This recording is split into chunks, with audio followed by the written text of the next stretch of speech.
베드로전서 2장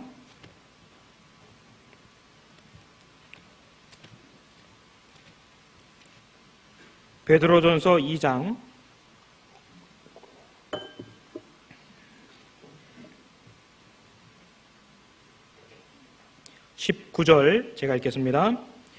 애매히 고난을 받아도 하나님을 생각함으로 슬픔을 참으면 이는 아름다우나 죄가 있어 매를 맞고 참으면 무슨 칭찬이 있으리요. 성경에는 애매한 고난도 있다라고 말씀하고 계십니다. 어떨 때 이런 고난을 겪게 될까요? 몇 가지를 될 것 같습니다. 우리가 세상에서 구별되어 살아갈 때, 무릇 그리스도 예수 안에서 경건하게 살고자 하면 핍박을 받으리니, 그런 말씀이 있습니다.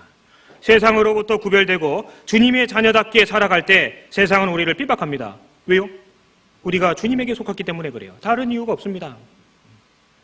주님에게 속했다는 이유 때문에 세상으로부터 고난을 겪을 것이라고 성경은 말씀을 하고 계십니다.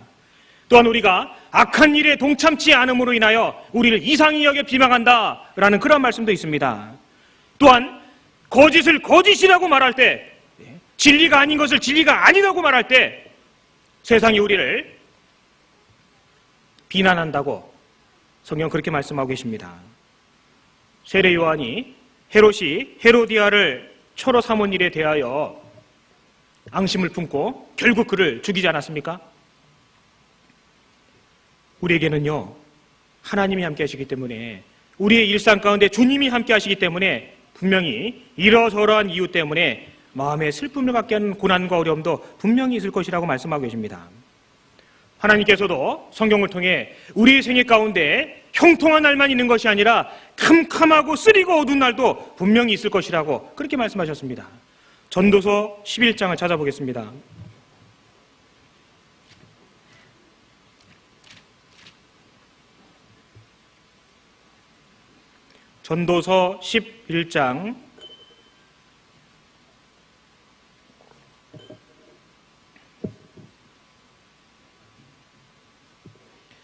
전도서 11장 8절 같이 읽겠습니다.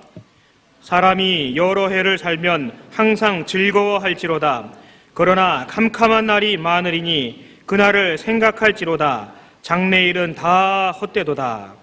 캄캄한 날이 있다고 되어 있습니다. 왜 캄캄한 날이 우리에게 필요할까요? 바로 그 캄캄한 날이 왔을 때 우리 자신의 연약함을 발견하게 될 것입니다. 그러한 캄캄한 날이 임했을 때 불신자는 하나님을 찾을 기회가 되기도 할 것입니다. 그 캄캄한 날은 하나님을 찾게 만드는 신호가 될 거예요. 믿는 자들에게 있어서 그 캄캄한 날은 더욱더 주를 신뢰하고 주님으로만 만족하는 비법을 배우게 되는 기회로 삼게 될 것입니다. 여호와여 나의 종말과 연한의 어떠함을 알게 하사 나로 나의 연약함을 알게 하소서. 그 캄캄한 날이 있을 때, 내 힘대로 안 되는 것을 발견했을 때 주님을 더욱더 의지하게 되지 않겠습니까? 연약함을 알아야 주님을 의지할 수 있을 것입니다. 요셉은 애굽에서 주님을 의지했습니다. 바울은 그 극심한 환난과 죽음 가운데서도 오직 주님만을 의지했습니다. 그런 캄캄한 날이 왔을 때 사실 우리의 가장 적나라한 모습을 볼 수 있을 것입니다.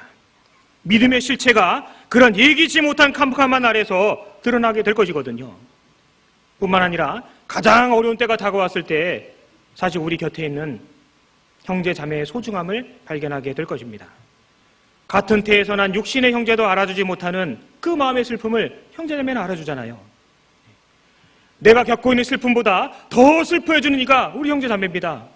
내가 맞게 된 그 기쁨보다 더 크게 기뻐해주고 웃어주는 친구들이 형제 자매거든요. 캄캄한 날이 다가왔을 때 진짜 친구가 누구인지, 정말 세상에서 소중한 이들이 누구인지 나를 위해 기도해주고 나를 위해 애써주고 나 때문에 같이 슬퍼하며 기뻐하는 자가 누구인지를 드러내게 하거든요. 그래서 우리에게는 캄캄한 날이 필요할 수도 있습니다.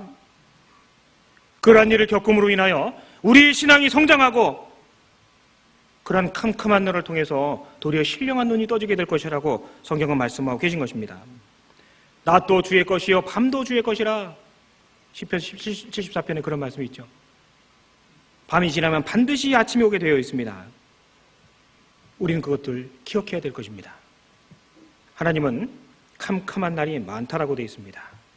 그 과정 가운데 우리 생애가 있는 것입니다. 비록 힘들고 외롭고 지친 나날을 보낸다 할지라도 할 수만 있다면 우리는 잠잠히 하나님만 의뢰하고 나아가는 그런 신앙의 태도를 보인다면 얼마나 좋을까 그렇게 생각됩니다. 마태복음 6장을 찾겠습니다.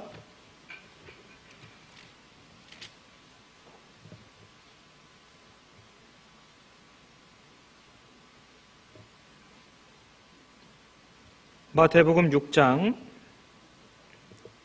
16절 제가 읽겠습니다. 금식할 때 너희는 외식하는 자들과 같이 슬픈 기색을 내지 말라. 저희는 금식하는 것을 사람에게 보이려고 얼굴을 흉하게 하느니라. 내가 진실로 너희에게 이르노니 저희는 자기 상을 이미 받았느니라.